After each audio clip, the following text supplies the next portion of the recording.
നമസ്കാരം മലയാളി വാർത്തയിലേക്ക് സ്വാഗതം. ഇനിയൊരു SFI നേതാവും സിദ്ധാർത്ഥിന്റെ വീട്ടിലേക്ക് അനുശോചനം രേഖപ്പെടുത്തി ചെല്ലുകയില്ല.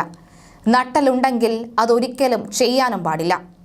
അവരുടെ മുന്നിൽ നിങ്ങളെല്ലാവരും കുറ്റക്കാരാണ്, അല്ലെങ്കിൽ സ്വന്തം മകന്റെ ജീവിതം നഷ്ടപ്പെടാനുള്ള കാരണക്കാരാണ്.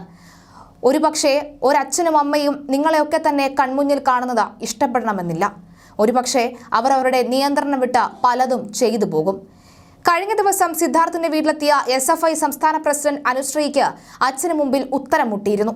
ഈ സാഹചര്യത്തിൽ ഇനി ആരും അങ്ങോട്ട് പോകരുത് എന്നാണ് നിർദ്ദേശം. ഇടതുപക്ഷത്തിന് എതിരായ വികാരം സിദ്ധാർത്ഥിന്റെ മരണത്തിൽ നിറയുന്നതുകൊണ്ടാണ് ഇത്. 3 ദിവസം ഹോസ്റ്റൽ റൂമിൽ ഒരു തുള്ളി വെള്ളം പോലും കൊടുക്കാതെ ഭീകരമർദ്ദനം. ഇവരൊക്കെ മനുഷ്യരല്ലേ? ഒപ്പം പഠിക്കുന്ന കുട്ടിയോട് എങ്ങനെ സാധിച്ചു ഈ ക്രൂരകൃത്യം ചെയ്യാൻ എന്നായിരുന്നു സിദ്ധാർത്ഥിന്റെ അച്ഛൻ നെടുമങ്ങാട് കുറക്കോട് സ്വദേശി ജയപ്രകാശന്റെ ചോദ്യം. ഈ ചോദ്യത്തിന് മുന്നിൽ അനുശ്രീയെ ഞെട്ടിച്ചു കളയുകയായിരുന്നു. മറുപടി പറയാനുമില്ല. സിദ്ധാർത്ഥിന്റെ അമ്മയെ കാണാനുള്ള അനുശ്രീയുടെ ശ്രമവും നടന്നില്ല. മുറിയുടെ വാതിലടച്ച് അനുശ്രീയെ ഒഴിവാക്കുകയായിരുന്നു അമ്മ. SFI പകയാണ് തന്റെ കുട്ടിയെ കൊന്നത് എന്ന് വീട്ടിലെത്തിയ SFI സംസ്ഥാന പ്രസിഡന്റ് അനുശ്രീക്ക് മുന്നിൽ നിറകണ്ണുകളോടെ അച്ഛൻ വിശദീകരിക്കുകയും ചെയ്തു. പോസ്റ്റ്മോർട്ടം റിപ്പോർട്ടിലെ ആദ്യ ഭാഗം വായിച്ച് പൂർത്തിയാക്കാൻ കഴിഞ്ഞില്ല. എന്റെ മകനെ SFI യൂണിറ്റ് സെക്രട്ടറിയുടെ നേതൃത്വത്തിൽ പൈശാചികമായി പീഡിപ്പിച്ചു കൊന്ന് കെട്ടിത്തൂക്കിയതാണ്. ഇതിന്റെ വീഡിയോ ദൃശ്യങ്ങൾ എനിക്ക് ലഭിച്ചിട്ടുണ്ട്. അന്വേഷണ ഉദ്യോഗസ്ഥന്റെ അഭ്യർത്ഥന മാനിച്ചാണ് പത്രങ്ങൾക്ക് കൊടുക്കാതിരുന്നത്. SFIയിൽ ചേരാൻ തയ്യാറായിരുന്നെങ്കിൽ അവനെ ഞങ്ങൾക്ക് നഷ്ടപ്പെടില്ലായിരുന്നു. ഇതായിരുന്നു അച്ഛൻ പറഞ്ഞത്. ഭീഷണി ഭയന്ന മോന്റെ ഉറ്റകൂട്ടുകാരും റൂംമേറ്റും SFIയിൽ ചേർന്നു. അവരുടെ മുന്നിൽ നഗ്നനാക്കി കാലുകൾ ഇലക്ട്രിക് വയർ കൊണ്ട് ചുറ്റി വരഞ്ഞ ശേഷം ബെൽറ്റിനടിച്ചു.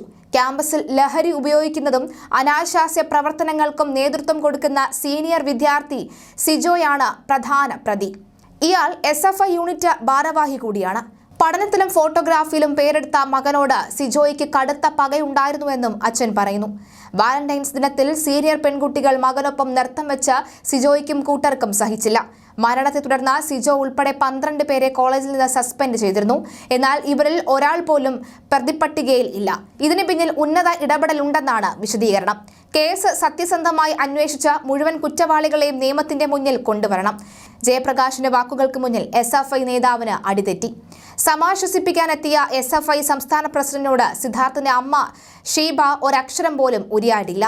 SFI കേന്ദ്ര കമ്മിറ്റി അംഗം ഹസൻ മുബാറക്, ജില്ലാ സെക്രട്ടറി ആദർശ് SK, ജില്ലാ പ്രസിഡന്റ് നന്ദൻ എന്നിവരോടൊപ്പമാണ് ഇന്നലെ ഉച്ചയോടെ അനുശ്രീ സിദ്ധാർത്ഥിന്റെ വീട്ടിലെത്തിയത്. ഇപ്പോൾ സിദ്ധാർത്ഥിന്റെ വീടിനരികിൽ സ്ഥാപിച്ച സിദ്ധാർത്ഥ് SFI പ്രവർത്തകനാണെന്ന് സ്ഥാപിച്ച ബോർഡിനെതിരെയും വലിയ രീതിയിലുള്ള പ്രതിഷേധം ഉയരുകയാണ്.